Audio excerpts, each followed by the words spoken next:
जय हिंद बच्चों।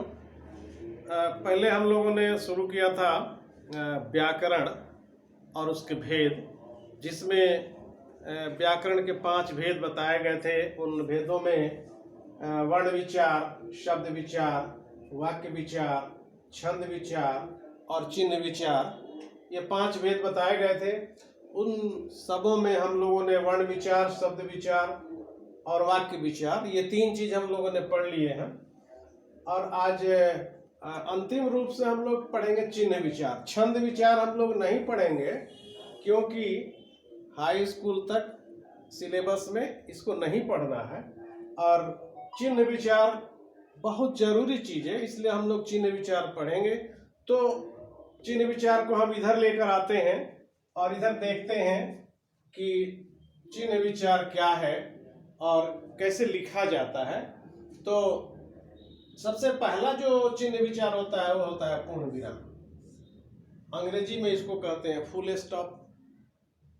अंग्रेजी में केवल एक बिंदी दे दिया जाता है, लेकिन यहाँ हिंदी में एक लकीर या पाई, खड़ी पाई खींच दी जाती है कुछ लिखने के बाद, तब उसको पूर्ण विराम कहा जाता है। और इस पूर्ण विराम का मतलब होता है वाक्य की समाप्ति। वाक्य शुरू होकर जहां पूरी तरह से खत्म हो जाए वाक्य, वहां पूर्ण विराम दिया। पूर्ण मतलब पूरा, पूरी तरह से ठहराव, पूर्ण ठहराव या रुकावट या रुक जाना।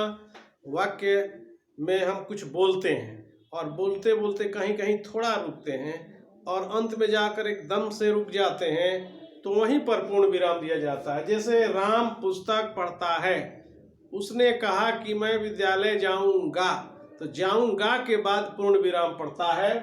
जैसे छोटा सेंटेंस अगर लें तो हम लिख सकते हैं राम पुस्तक पढ़ता है।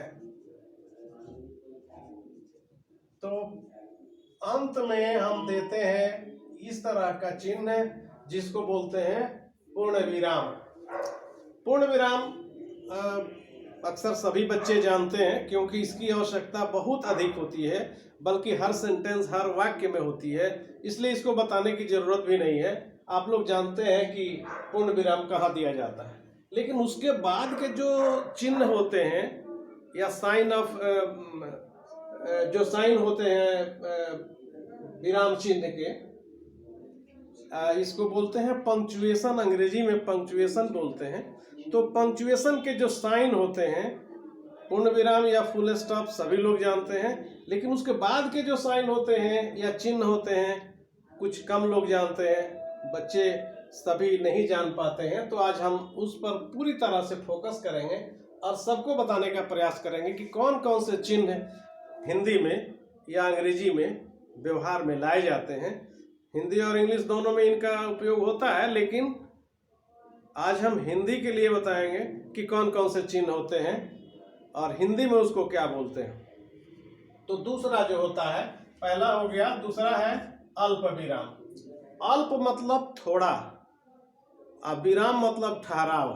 जहां थोड़ा सा ठहराव होता है वहां अल्प विराम दिया जाता है। जैसे उसने कहा, एग्जाम्पल में देखते हैं, उसने कहा मैं पढ़ता हूं।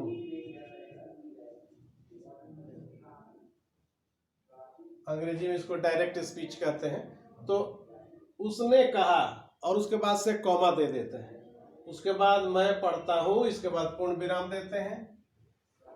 तो उसने कहा के बाद कॉमा यानी अल्प विराम दिया गया, क्योंकि थोड़ा सा हम ठहरते। उसने कहा मैं विद्यालय जाता हूं, तो कहा के बाद थोड़ा सा रुका हो, इसलिए यहाँ अल्प या थोड़ा ठहराव दिया जाता है। तीसरा होता है अर्ध विराम। अर्ध विराम का मतलब होता है आधा विराम। अर्ध मतलब आधा, अब विराम मतलब ठहराव। आधा विराम कैसे होगा? कोई सेंटेंस लंबा सेंटेंस हो, उसको 2 भागों में अगर बांट दिया गया हो, तो अर्ध विराम का प्रयोग किया जाता है। जैसे एग्जाम्पल से समझ में आएगा,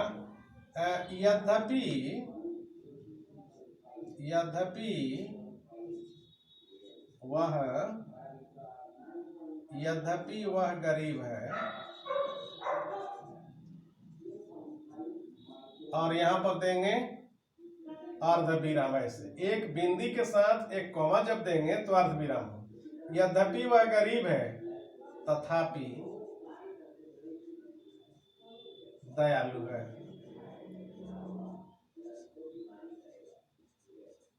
यहाँ हो गया अर्ध विराम। तो अर्ध विराम यानी आधा ठहराव। किसी बड़े सेंटेंस को दो भागों में बांटा गया हो और बीच में कोई विराम देना हो तब उसको अर्ध विराम कहा जाता है। ऐसे ठहराव को अर्ध विराम कहते हैं। तो चौथा हो गया और तीसरा हो गया। अब चौथा में चलेंगे उपविराम। कभी कभी कोई टॉपिक दिया गया हो तो वहाँ ये उपविराम का प्रयोग किया जाता है। टॉपिक को अब आगे बढ़ाना है तो वहाँ पर उपविराम दे दिया जाता है। जैसे भारत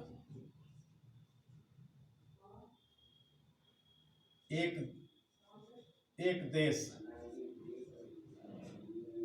तो देखिए यहाँ पर बीच में विराम है, थोड़ा सा ठहराव है। भारत एक देश यानी किसी देश के बारे में पढ़ना है और वह देश कौन है तो भारत। तो भारत एक देश, यहाँ बीच में जो ठहराव हुआ उसको उपविराम कहते हैं। पांचवा होता है विस्मयादि बोधक। इसे भी सभी बच्चे जानते हैं। हर्ष या विषाद सूचक शब्द जहाँ होते हैं वहाँ ये विस्मयादि बोधक का प्रयोग करते हैं। अगर दिखाई नहीं दे तो थोड़ा सा जूम कर लीजिएगा। तो विस्मयादि बोधक इसको अंग्रेजी में कहते हैं sign of exclamation. Sign of exclamation बोलते हैं इसको, यानी विस्मयादि बोधक। यदि बहुत खुशी व्यक्त करना हो या बहुत दुख व्यक्त करना हो तब इस तरह के साइन ऑफ एक्सक्लामेशन का उपयोग करते हैं हम किसी वाक्य के बाद। जैसे कहते हैं कि वाह, वह जीत गया, तो वाह के बाद हम साइन ऑफ एक्सक्लामेशन देते हैं। या बहुत दुख है, हाय, यह क्या हो गया, तो हाय के बाद देते हैं। जैसे देखिए वाह वाह वह जीत गया।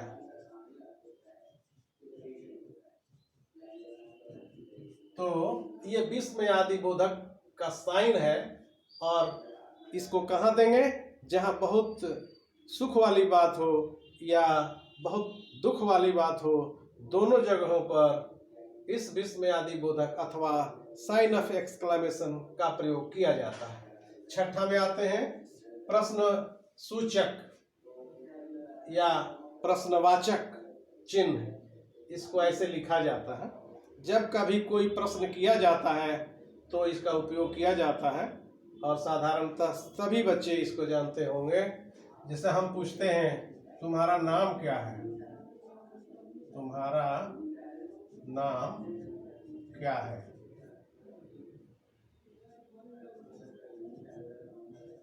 तो लास्ट में, अंत में, वाक्य के अंत में इस तरह का जो चिन्ह दिया जाता है इसको प्रश्न सूचक या प्रश्नवाचक या इंग्लिश में कहें तो साइन ऑफ इंट्रोगेशन इसको कहते हैं। और अंत में दिया जाता है कब, जब किसी वाक्य के द्वारा कोई प्रश्न किया गया। सातवां है योजक चिन्ह। अंग्रेजी में इसको हाइफन कहते हैं। योजक चिन्ह को हाइफन कहते हैं।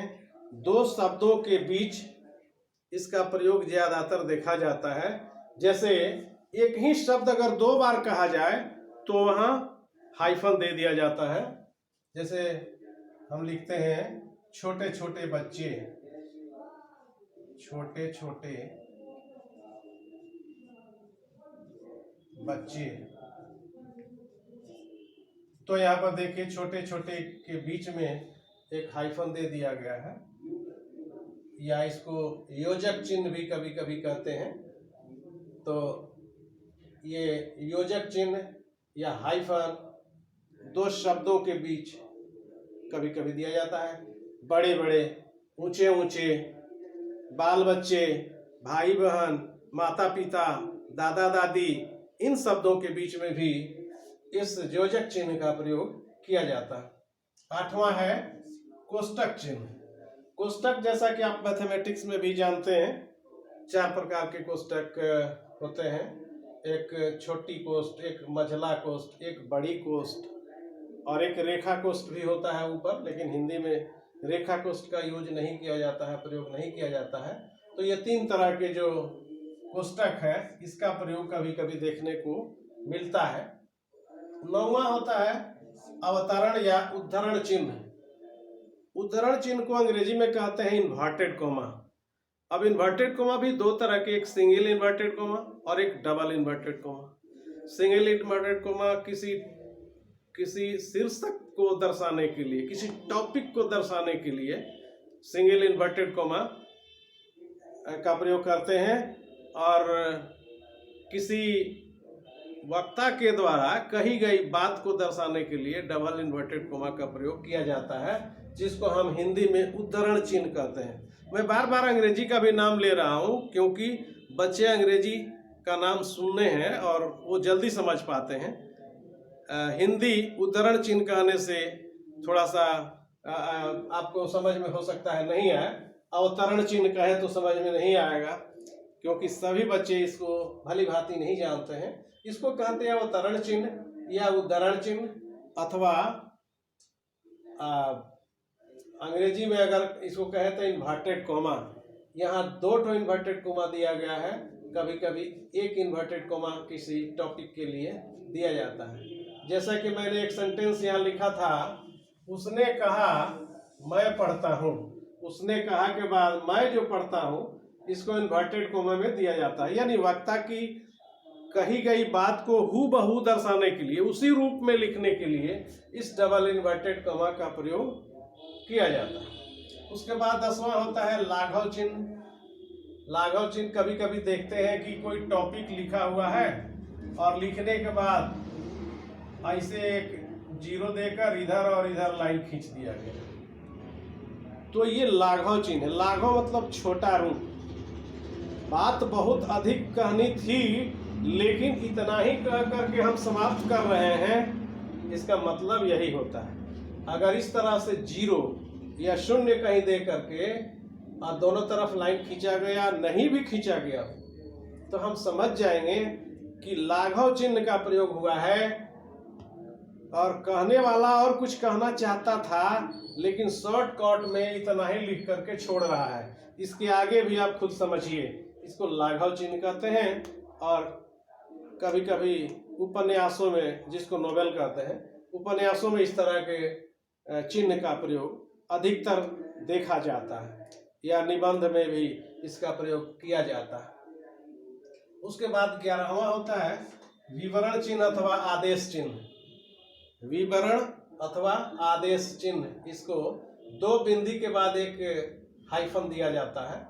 तो कोई टॉपिक है उसको विस्तार करना है। जैसे अगर हम कहें जंगल की विशेषता, जंगल की विशेषताएं,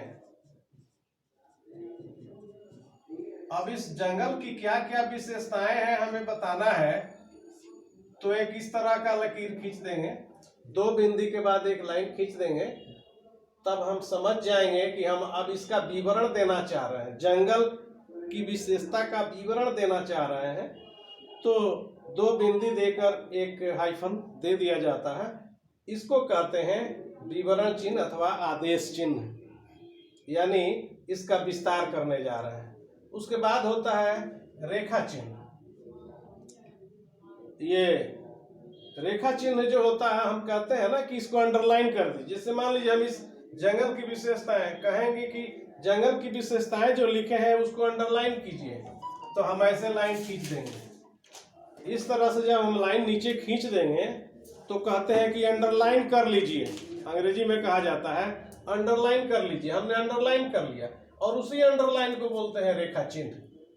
किसी भी सेंटेंस को, किसी भी वाक्य के नीचे इस तरह से लाइन खींचना अंग्रेजी में अंडरलाइन करना कहा जाता है। और 13वां होता है विस्मरण या विस्मरण चिन्ह। कभी कभी हम लिखते लिखते भूल जाते हैं। जैसे एक सेंटेंस लिखते हैं, वह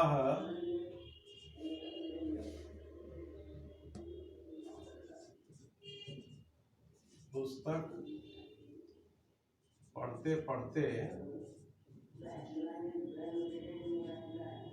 वह पुस्तक पढ़ते पढ़ते गया। यहाँ पर कुछ छूट गया है। वह पुस्तक पढ़ते पढ़ते सो गया, लेकिन सो हम लिखना भूल गए। तब उसको विस्मरण चिन्ह या भूल चिन्ह यहाँ नीचे इस तरह से दे देते हैं, एरो दे देते हैं इस तरह से, और तब लिखते हैं कि सो, ऊपर लिख देते हैं सो। तो ये विस्मरण चिन्ह है। जब कुछ हम भूल जाते हैं वाक्य में तो इस तरह से तीर बनाकर ऊपर लिख देते हैं, तो विस्मरण चिन्ह हो जाता है। और 14वां है दीर्घ उच्चारण। कभी कभी